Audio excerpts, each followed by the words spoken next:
రాజశేఖర్ రెడ్డి గారు మాటిస్తే మాట తప్పని మడమ తిప్పని నాయకుడు రాజశేఖర్ రెడ్డి గారు. రాజశేఖర్ రెడ్డి గారు రైతులను ఎంత బాగా చూసుకున్నాడు. ఆ రోజు రాజశేఖర్ రెడ్డి గారు ముఖ్యమంత్రిగా ఉండగా రైతే రాజు, వ్యవసాయం పండుగ, రైతులకు రుణమాఫీ చేశాడు, ఇన్పుట్ సబ్సిడీ ఇచ్చాడు, ఎరువుల మీద సబ్సిడీ ఇచ్చాడు, పంట నష్టపోతే పంట నష్టపరిహారం ఇచ్చాడు, మద్దతు ధరనిచ్చాడు, పెట్టుబడి ధరను తగ్గించాడు. అందుకే కదా ఆ రోజు రైతు అంత బాగా బతికాడు.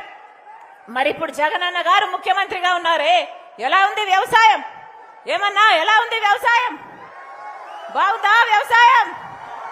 ఈరోజు అప్పు లేని రైతున్నాడా? అప్పు లేని రైతున్నాడా? మద్దతు ధర ఉందా? ఇన్పుట్ సబ్సిడీ ఉందా? విత్తనాల మీద సబ్సిడీ ఉందా? కనీసం పంట నష్టపోతే పంట నష్టపరిహారమైనా ఉందా?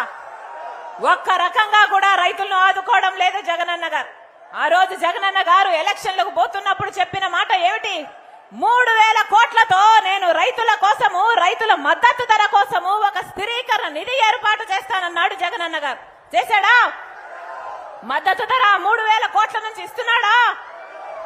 ఇంకొక 4000 కోట్లతో పంట నష్టపోతే ఆ నష్టపరిహారం కోసం 4000 కోట్లతో ప్రతి సంవత్సరము ఒక నిధి ఏర్పాటు చేస్తానన్నాడు జగనన్న గారు.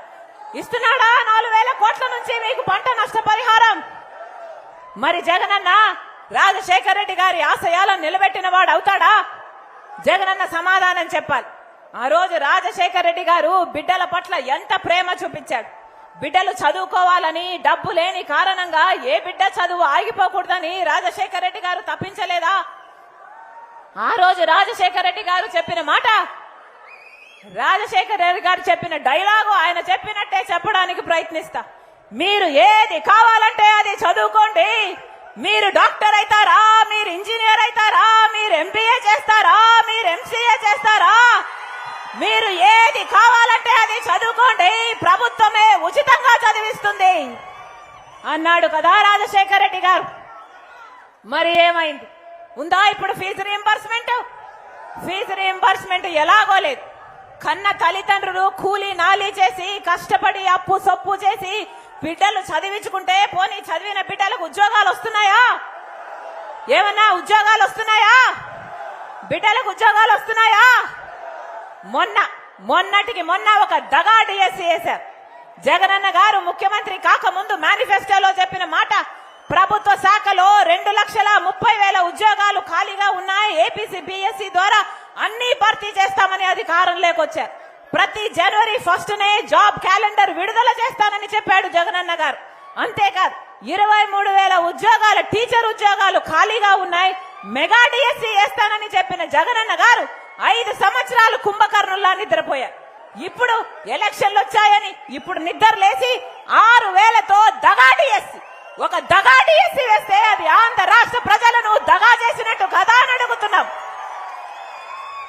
కాంగ్రెస్ పార్టీ నిలబడి పోరాటం చేస్తే మహిళనై ఉండి నన్ను హౌస్ అరెస్ట్ చేసి డిటైన్ చేయాలని చూశారు.